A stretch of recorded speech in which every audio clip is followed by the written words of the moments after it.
नमस्कार बंधुरा आमी कृष्णा और कृष्णार रान्नाघरेर आजकेर भिडियोते आपनादेर सबाइके स्वागत जानाई। आजकेर भिडियोटा किन्तु एकटु अन्यरकम होते चलेछे।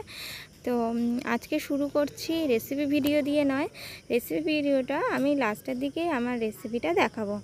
तो आज के कि रेसिपि करछि सेटा लास्टे ना हय देखानो हबे, किन्तु तार आगे आमरा एखन बेरिये पड़ेछि আমার ছেলে অর্থাৎ ঈশানের মামা বাড়ি। যেহেতু গরমের ছুটিটা পড়েই গেছে তাই আমরাও এই ছুটিটা কাটাতে বা উপভোগ করতে বেরিয়ে পড়লাম। দেখুন বাইরের দৃশ্যটা কি সুন্দর লাগছে। তো মোটামুটি আমরা কাছাকাছি এসেই গেছি। এই বাড়ির সামনে চলে এসেছি। আর এই যে আজকে দেখাচ্ছি হোম ট্যুরটা দেখাবো কিছুটা যতটুকু পারবো। এটা হচ্ছে ঈশানের মামা বাড়ি অর্থাৎ আমার বাবা মায়ের বাড়ি। তো এইটা হচ্ছে সামনের দিকটা, সামনে কিছু ফল ও ফুলের বাগান রয়েছে আর পেছনেও অনেকটা বড় জায়গা রয়েছে। আর ওখানেও অনেক রকম ফলের গাছ, অনেক রকম মানে ফলের গাছ এবং নানা রকম গাছপালা রয়েছে। আর একটা ছোট পুকুরও রয়েছে, আর পুকুরে অনেক মাছ রয়েছে। আর সব বাড়িতে এসে আমার সবথেকে যেটা ভালো লাগলো এই গরম চাগুলো দেখে আমার সত্যিই খুব ভালো লেগেছে, কারণ গরম চা খেতে আমি খুব ভালোবাসি। তো সে কারণে আর গরম চা এখান থেকে টপটপ কয়েকটা তুলেও নিলাম। আর এই যে এখানে কিছু ফুলের গাছ রয়েছে, বেশ কিছু ফুলের গাছ রয়েছে। আর ইনি হচ্ছেন আমার মা।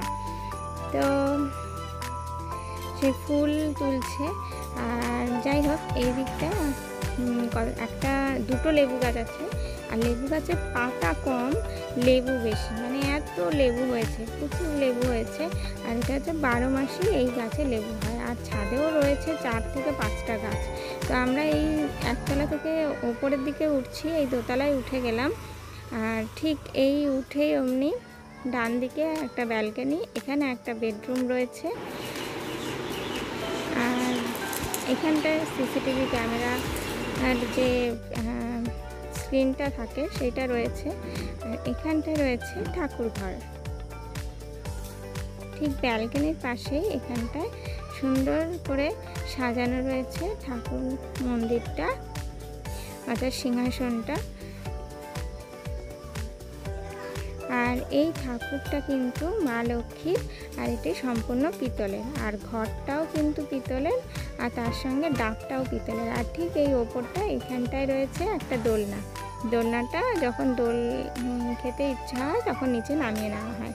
এরপর এইদিকে একটা বেডরুম রয়েছে, আর এখানটায় রয়েছে কিচেন। আর ঠিক এই বাথরুমের সামনেটায় এখানটায় রয়েছে একটা হ্যান্ড বেসিন।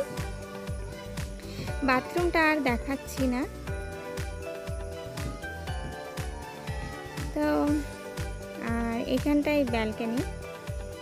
বাথরুমটা 3টে রয়েছে। তা অতগুলো বাথরুম আর অত কিছু দেখাতে গেলে অনেকটা সময় চলে যাবে। আর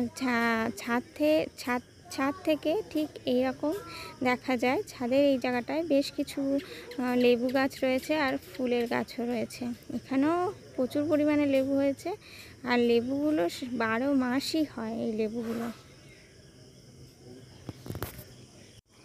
আর ঠিক এরকম দেখতে লাগছে। আর বাড়িতে মোট 5টা বেডরুম। আর তাই সব বেডরুমগুলোর ছবি দিতে গেলে কিন্তু অনেক বেশি সময় চলে যাবে। আর রাতের ভিউটা ঠিক এইরকম দেখিয়ে দিলাম। আর রাতে ঠিক এরকম লাগে আমাদের মন্দিরটা, তো সেটাও একটু দেখিয়ে দিলাম। কিন্তু যেহেতু এতগুলো বেডরুম তাই প্রত্যেকটা ভিডিও যদি দিতে হয় তাহলে ভিডিওটা অনেক বড় হয়ে যাবে। তো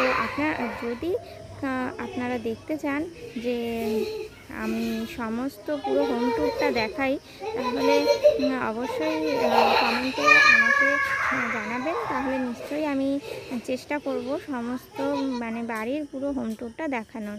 তো এরপর আমরা একটু ঘোরাঘুরি করতে বেরিয়ে পড়লাম। আর আমাদের এখানে নিমন্ত্রণ বাড়িও ছিল। আর তারপরে চলে গেলাম এখানকার একটা ক্যাফেতে। আর হাজব্যান্ডও তখন ছিল এখানে, আমার বোনেরা ছিল, আমার ভাইরা ছিল, আমার দাদা বৌদি সবাই ছিল। তো অনেক দিন পর সবাইকে একসঙ্গে পেয়ে ভীষণই আনন্দ লাগছিল। আর তাই খাওয়া দাওয়াও করে নিলাম, বাইরে গেছি যেহেতু সঙ্গে একটু খাওয়া দাওয়াও করে নিলাম। আমরা বাড়িতেই ছিলাম, হঠাৎ শুনছি পাশের বাড়িতেই এরকম একটা খড়ের একটা ঢিপি মতন ছিল, এখানে ওদের নাকি কিছু কাঠ পাতা রাখতো, ওখানে নাকি আগুন ধরে গেছিলো। তো বাবা একদম সবার মানে ওপরে ছাদ থেকে জলটা দেওয়াতে এবং পাড়ার লোকজনরা সবাই গিয়ে জল দেওয়াতে অনেকটা সেটা কিন্তু একদম নিভে গেছিলো। আর আমাদের বাড়ির পাশে যেহেতু ফায়ার ব্রিগেডের অফিস, সঙ্গে সঙ্গে ফায়ার ব্রিগেডের ওখান থেকে দেখলাম লোকজনরা এসে তারা কিন্তু দেখে গেল যাতে কোনো অসুবিধা না হয়, সেটা দেখলো। যদি সেরকম আগুন থাকতো তাহলে ওরাই সঙ্গে সঙ্গে তার ব্যবস্থা নিত। তো যাই হোক, ঠাকুরের কৃপায় সব ঠিকঠাকই হয়ে গেছে। এরপর আমি রেসিপিটার দিকে যাচ্ছি। এখানে আমি পটল নিয়ে নিয়েছি, আর আজকে আমি বানাবো দুধ পটল। পটলগুলোকে চিড়ে নিয়েছি দুই পাশ থেকে, এরপর ভালো করে তেলের মধ্যে ভেজে নিয়েছি। আর তারপর সেই তেলে দিয়ে দিচ্ছি গোটা মশলা, গোটা গরম মশলা, আর তারপর দিয়ে দিচ্ছি এখানে আমি টমেটো, আদা, জিরে আমি পেস্ট করে রেখেছিলাম, সেটাও দিয়ে ভালোভাবে কষিয়ে নিচ্ছি। এরপর আমি ভেজে রাখা পটলগুলোকেও দিয়ে দিচ্ছি, দিয়ে আর একটু ভালোভাবে কষিয়ে নিচ্ছি। আর পটলটা কিন্তু একটু ভালো করে ভেজে নিতে হবে, তাহলে পটলের মধ্যে যে জলীয় যে ভাবটা সেটা কিন্তু থাকে না, পটলটা বেশ ভালো হয় খেতে। তো এরপর আমি দিয়ে দিচ্ছি দুধ দিয়ে আর একটু 10 মিনিট মতন ফুটিয়ে নিয়েছি, ফুটিয়ে এরপর নামিয়ে নিয়েছি। আর রেসিপিটা কিন্তু খেতে খুব সুস্বাদু হয়েছিল, খুব সংক্ষেপে রান্না করা যায়। তো দেখা হবে বন্ধুরা একটি নতুন রেসিপি ভিডিও নিয়ে, ততক্ষণ পর্যন্ত ভালো থাকবেন, সুস্থ থাকবেন।